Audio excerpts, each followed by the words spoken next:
Chicken biryani কিভাবে রান্না করি সেটা আপনাদের সাথে শেয়ার করলাম।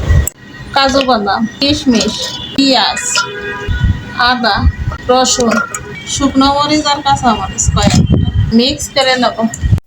বেরেস্তা ভাজা হয়ে গেছে, উঠিয়ে নেব। এই তেলে আলুগুলো ভেজে নেব। লবণ, আলু ভাজা হয়ে গেছে, উঠিয়ে নেব। বাটা মশলা, সাদা তেল, চিকেন গুলো দিয়ে দেবো। 1 কেজি চালের জন্য 2 কেজি মুরগি, টক দই, চিনি, মশলা দেওয়া জল, রাঁধুনি বিরিয়ানি মশলা, 2 টুকরো জয়ত্রী, ভাজা আলু দিয়ে দেবো। বিরিয়ানি মশলা, এই মগের আমি 2.5 মগ চাল নিয়েছি আর জল দিয়েছি হলো 4.5 কাপ। গরম জল, 2 চামচ ঘি দিয়ে দেবো। পোলাওয়ের চাল ধুয়ে জল ঝরাতে 1 ঘন্টা রেখে দিয়েছিলাম। স্বাদ মতো লবণ, গরম জল, ঢেকে দেবো। তরকারি রান্না হয়ে গেছে।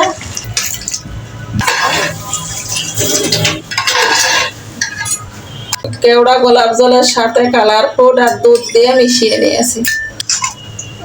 দিয়ে দেবো বেরেস্তা, ধনিয়া পাতা, ঢেকে দেবো। বিরিয়ানির একটু মশলা উপর দিয়ে ছড়িয়ে দেবো।